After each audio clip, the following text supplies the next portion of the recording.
All right. Oh boy. White sage. Yeah, I took this picture at Tecolote Nature Center, and I do herb walks there. It's here in San Diego. This is a native San Diego plant, Southern California, indeed, and all around California, the whites. This is one of the most powerful, magical plants, as far as I'm concerned. We had to leave our white sage where we used to live, and it made me sad, but they don't transplant that well, and I felt better about leaving it. I've been there for years and years. We went to City Farmers a couple of days ago. It's a nursery here in San Diego.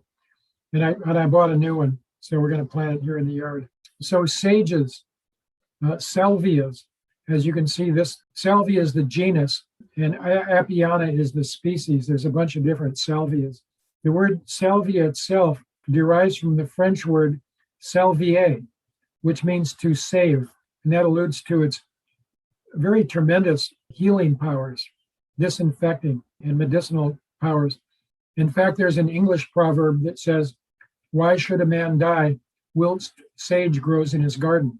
Now, a lot of the hippies, will bundle this up and dry it and sell it down on the wall in OB, to get their drug money. It's a good cash crop. I mean, there's millions of dollars worth of this in San Diego. If you go to Ramona, there's whole hillsides covered with this.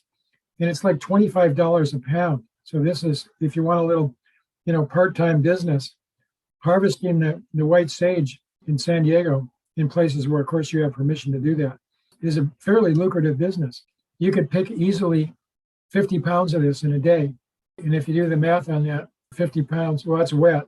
When it's dried, you're going to end up with probably 20 pounds. But 20 pounds at $25 a pound is $1,000. You make $1,000 in a day, which is pretty cool. So what about it? Apiana, that comes from apiary. An apiary is where bees are kept. Aviary is where you keep birds. Apiary is where people keep bees. So there's a reference to bees here. What about the white sage? It is pungent. If I would pass it around in class and you would taste it, what you would taste is hot and bitter. Those two flavors together form a flavor we call pungent, Pungent. The flavors are associated with actions. Pungent generally indicates that this is going to be disinfecting. Usually but not always, it indicates the presence of essential oil. And we know that you can get an essential oil from white sage. It is aromatic. So essential oils are themselves disinfecting. They're like alcohol. They're terpenes. What else about the white sage? It is, if you had a sore throat, you could chew some of the leaves, and it's warming, disinfecting. It's a cerebral vasodilator. Of course, the cerebrum is part of the brain. Vaso means veins, and dilate, it opens up the blood flow to the brain. So this is often used for tension headaches, where you got the constricted blood flow to the brain causes pain. This will help open that up.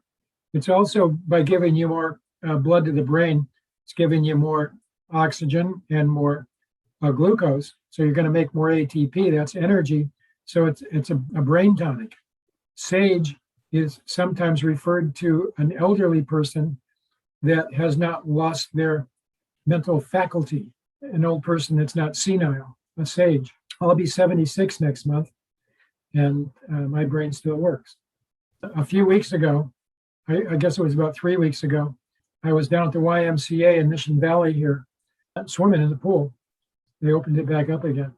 But when I was done, I went out back there along Mission Valley by the river, San Diego River, and I picked a bunch of white sage there, and I brought it home and bundled it up and hung it in the four corners of my granddaughter's room. She lives here part-time. She's 11 years old. But when we moved in here, there was a ghost, Scott, I believe his name is, and he's not friendly. He's not happy that we're here at all. And in fact, he told my partner, Jane, if we didn't get Willow out of that room, he was going to strangle her in her sleep. Yeah, that kind of ghost. So we went, okay, well, we're going to get rid of you. So if you hang sage, the white sage, in four corners of a room that's got a spirit in there that won't leave, pretty much that'll get rid of them.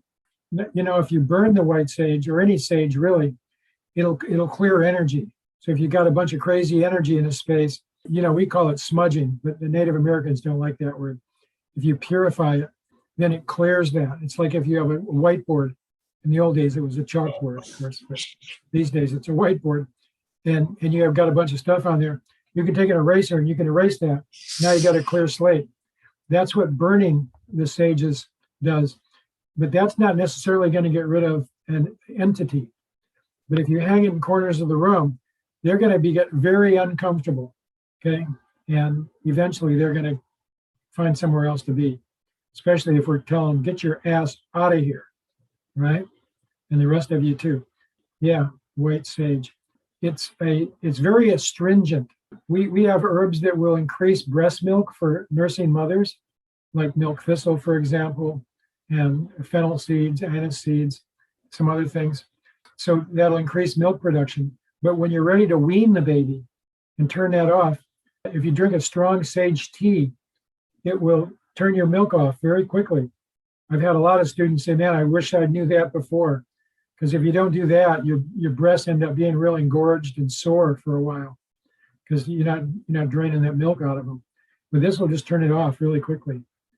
So in other words, you don't want to do this if you're still nursing.